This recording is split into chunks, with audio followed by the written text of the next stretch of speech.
Bienvenue pour vivre cet instant de parole de la vie éternelle avec Marc Joseph. Aujourd'hui, nous sommes le 28 janvier 2025. Et ce jour du 28 janvier 2025 est pour moi et pour toi aussi un jour de grâce avec la présence de Jésus-Christ dans nos vies. Et j'aime bien préciser que avec Jésus-Christ, chaque instant est un instant de grâce, car à chaque instant de ta vie, tu as droit à la grâce de Jésus-Christ. Non, c'est pas un droit, puisque Jésus-Christ n'a pas de devoir envers toi. Mais pour chaque jour, Jésus-Christ te fait grâce. Chaque jour est pour toi, dans sa présence, un jour de bénédiction. Il ne faut pas oublier cela. Cela évitera à chacun de nous de se laisser plonger dans la panique, dans la terreur, le découragement, ou dans la déprime parce que les choses vont mal. Hier, nous avons lu ensemble l'histoire du baptême de Jésus-Christ, Jésus-Christ qui est baptisé. Et nous avons lu que, après son baptême, voici une voix se fit entendre des cieux ces paroles. Celui-ci est mon fils bien-aimé en qui je mis toute mon affection. Les gens ont vu l'Esprit de Dieu descendre sur Jésus sous la forme d'une colombe. Ensuite, ils ont entendu la voix du Père qui dit, celui-ci est mon fils bien-aimé, en qui j'ai mis toute mon affection. Et nous allons commencer le chapitre 4 de Matthieu, qui nous parle de Jésus qui est conduit par l'Esprit du Père, qui est descendu sur lui, va le conduire dans le désert pour accomplir une mission spéciale. Matthieu 4, verset 1er. Alors Jésus fit amener par l'Esprit dans le désert pour être tenté par le diable. Après avoir jeûné 40 jours, 40 nuits, il eut faim. Les tentateurs s'étant approchés de lui, dit, si tu es le Fils de Dieu, ordonne que ces pierres deviennent du pain. Jésus lui répondit, il est écrit, l'homme ne vivra pas de pain seulement, mais de toutes paroles qui sortent de la bouche de Dieu. Jésus conduit expressément dans le désert par l'Esprit du Père, qui est descendu sur lui comme une colombe. Jésus part dans le désert. D'abord, il dit, Jésus va jeûner 40 jours et 40 nuits. Moi, je sais quand je jeûne, après un jour, 2 jours, mon corps commence à demander à manger. Et si je fais pas attention, le corps va tomber en défaillance.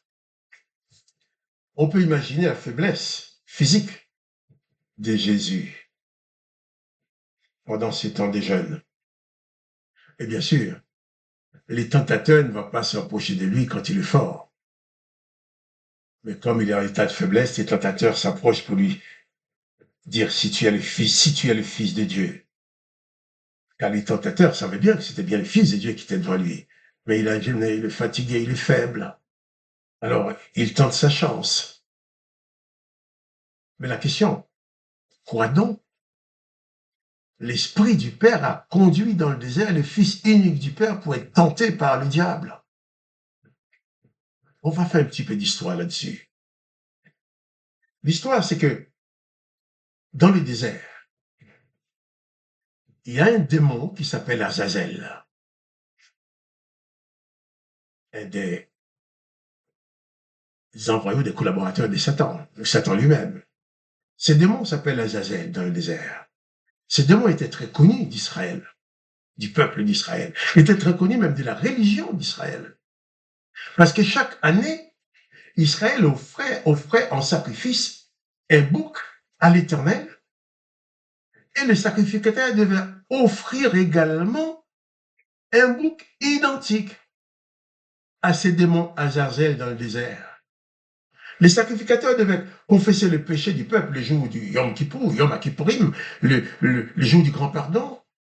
Les sacrificateurs devaient choisir des boucs identiques. Et sur la tête de chacun de ces boucs-là, il va confesser le péché du peuple. Après, ces boucs identiques sur lesquels il a confessé exactement les mêmes péchés. Donc, ces boucs ont reçu le même poids du même péché, ils sont encore identiques. Les sacrificateurs vont offrir un bouc à l'Éternel et un bouc à Azazel. Le bouc de l'Éternel va être sacrifié dans les temples pour apporter son sang devant les propitiatoires, devant l'Éternel. D'ailleurs, le sang que les souverains sacrificateurs vont apporter en tremblant.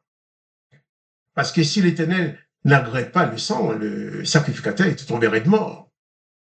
Les autres qui attendaient derrière les rideaux devraient tout simplement tirer une corde qui était attachée à la ceinture du souverain sacrificateur pour sortir le cadavre. Ils n'avaient même pas le droit d'entrer dans ces lieux dits lieux saints, le propitiatoire, pour sortir le sacrificateur. Alors, ces boucs de l'Éternel étaient offerts dans ce sens-là, mais l'autre bouc, qui est exactement identique à celui de l'Éternel, devrait être conduit par un homme dans le désert pour l'offrir à Azazel. Va lâcher ce bouc dans le désert pour l'offrir à Satan. Et Jésus, avant toute chose, va d'abord éliminer le pouvoir de ce bouc, pas de ce bouc, le pouvoir de Satan, qui Israël offrait un sacrifice identique au sacrifice offert à l'Éternel. Donc Jésus va dans ce désert, il va gêner 40 jours, 40 nuits. Mais je peux dire, Azazel, les démons du désert vont s'approcher de Jésus pour le tenter. Alors, il va essayer de prendre Jésus par ruse en disant, si tu es le Fils de Dieu. Jésus ne s'était pas présenté à Azazel pour dire, mais voici, je suis là, je suis le Fils de Dieu. Mais les démons savaient que c'était pas n'importe qui.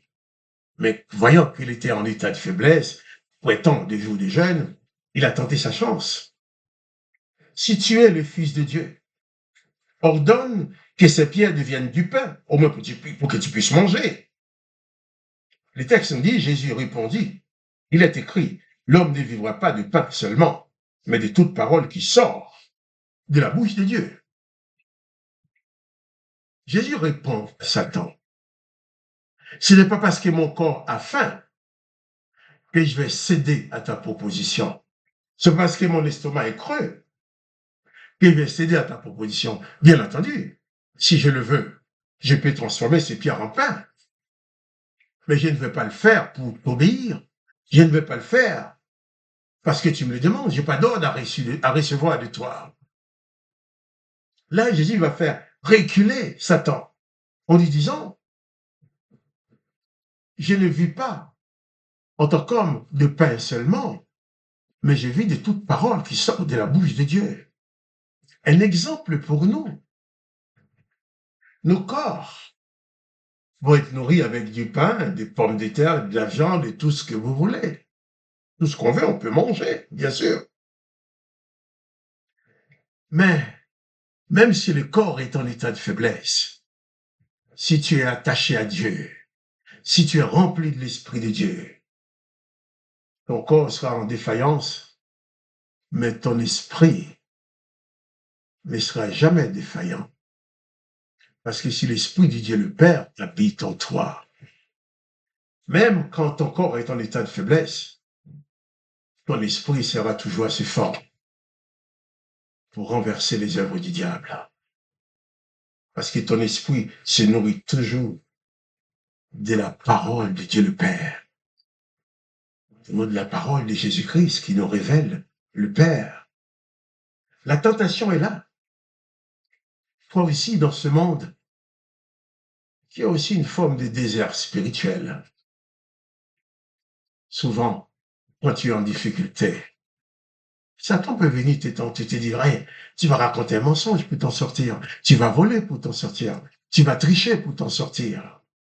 Souviens-toi de cette réponse de Jésus pour dire, je ne vais jamais agir selon les propositions du diable pour me sortir de mes difficultés, mais je vais toujours agir selon la parole qui sort de la bouche de Dieu. Et c'est cette parole de Dieu qui va t'installer dans une dimension de victoire, en sorte que Satan ne puisse jamais avoir de pouvoir sur toi. Et j'avais dit, et c'est quoi, c'est hier, j'avais parlé que l'Éternel donnait toujours pouvoir à Satan sur les humains. Il n'y a aucun texte dans l'Ancien Testament qui montre un endroit quelconque où l'Éternel a donné à un humain quelconque le mot de pouvoir sur Satan. Il y a 5 ou 6 passages qui parlent de Satan dans l'Ancien Testament. Tous ces passages montrent l'Éternel qui donne à Satan et aux démons pouvoir sur les humains. D'ailleurs, ça peut avoir une corrélation avec la situation dans laquelle les humains étaient obligés d'offrir le même sacrifice à l'Éternel et à Satan. On va réfléchir. Mais je te dis une chose. Si tu veux suivre Jésus-Christ, tu veux être un disciple de Jésus-Christ, tu dois t'attacher à lui comme ta seule référence.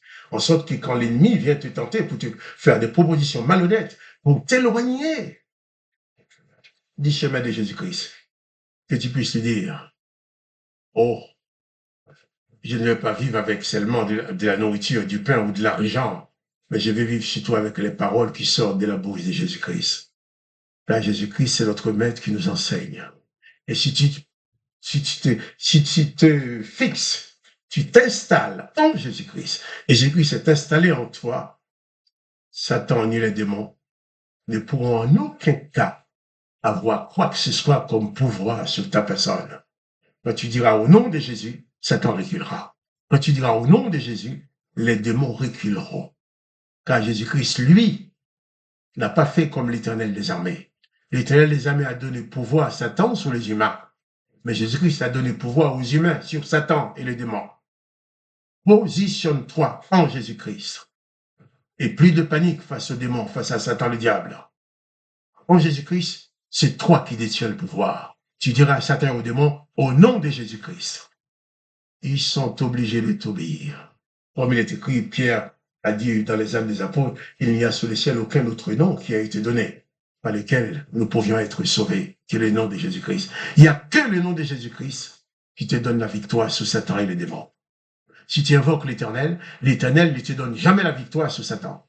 Mais Jésus-Christ te donne toujours la victoire sur Satan. Alors réfléchis, si tu ne crois pas à ce que je te dis, va fouiller dans l'Ancien Testament et trouve-moi un endroit quelconque où l'Éternel a donné la victoire à un homme quelconque face à Satan. Jamais.